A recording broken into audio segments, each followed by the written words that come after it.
Olá pessoal, essa videoaula inaugura uma série de videoaulas que eu estarei produzindo para o nosso processo de revisão.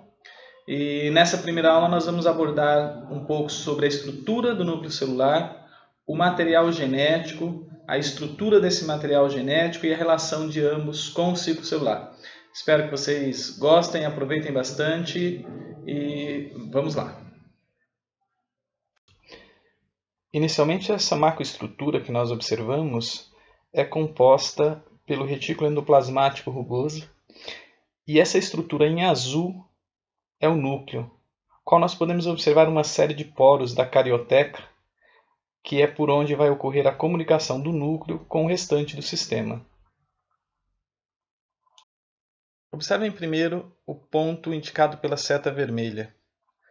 Nós podemos perceber as duas camadas, a camada bilipídica, que constitui a carioteca.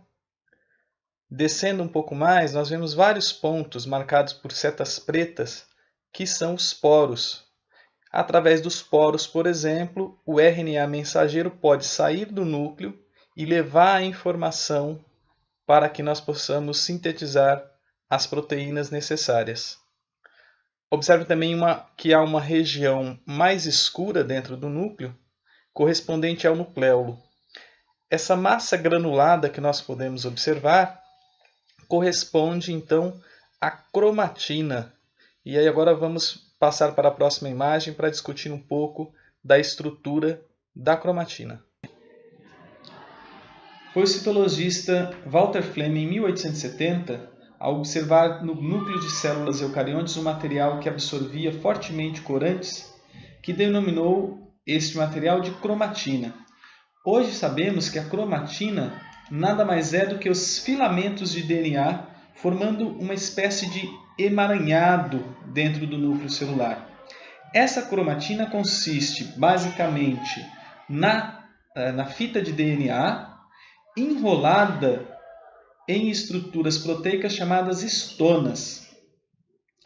Esse DNA ele fica todo espalhado por dentro do núcleo celular e quando vai ocorrer a mitose ou a meiose, ou seja, nos momentos em que precedem a divisão celular, esse material se condensa. Então essa molécula de DNA ela vai se enrolar fortemente nessas estruturas formadas por histonas. As histonas subsistem em 4 unidades, H2A, H2B, H3 e H4. Essas estruturas de histonas se unem formando uma estrutura de forma como se fosse uma espécie de carretel, que nós denominamos nucleossoma, e nessa estrutura o DNA consegue então ir se enrolando e vai aumentando em densidade e encurtando essas fibras de DNA. O DNA dentro das nossas células, nos períodos de intérfase, ele só está ativo nas regiões em que ele pode ser transcrito. Então nós podemos identificar na cromatina uma porção que é denominada eucromatina, que vai consistir no DNA que está ativo, ou seja, aquele no qual podem ser expressos os genes na forma de proteínas. Então eles podem ser lidos, transcritos e traduzidos.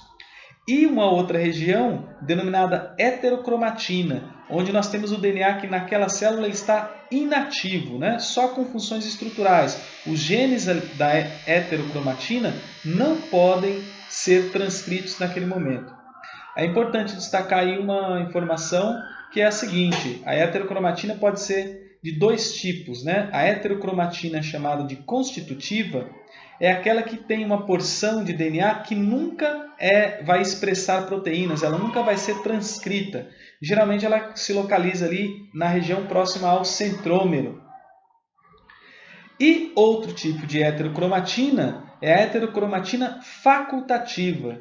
Essa heterocromatina ela não está acessível em uma determinada célula, logo seus genes não podem ser lidos, transcritos, mas isso pode mudar de célula para célula, ou seja, se eu pegar uma célula de músculo, eu vou ter alguns genes que estarão na forma de uma heterocromatina facultativa, logo não podem ser transcritos. Mas numa célula de fígado, numa célula hepática, por exemplo, esses mesmos genes podem fazer parte da eucromatina. Isso é muito importante para o processo de diferenciação celular. As nossas células todas possuem o mesmo DNA, mas em cada tipo celular nós vamos ter uma eucromatina diferente, ou seja, genes diferentes sendo ativados.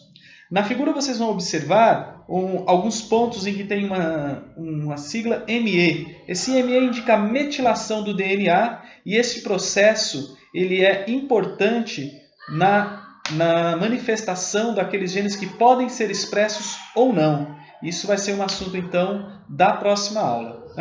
Para terminar, vale lembrar o seguinte: cromatina e cromossomos nada mais são do que dois estados diferentes da molécula de DNA. Então, nos processos de divisão celular, essa cromatina esse DNA vai se enrolando cada vez mais nas histonas e se condensando e ficando concentrado, e aí nós conseguimos observar então os cromossomos. Bom, cromatina, cromossomo são dois estados diferentes da mesma molécula de DNA. Ok? Até a próxima, pessoal. Um grande abraço e até mais.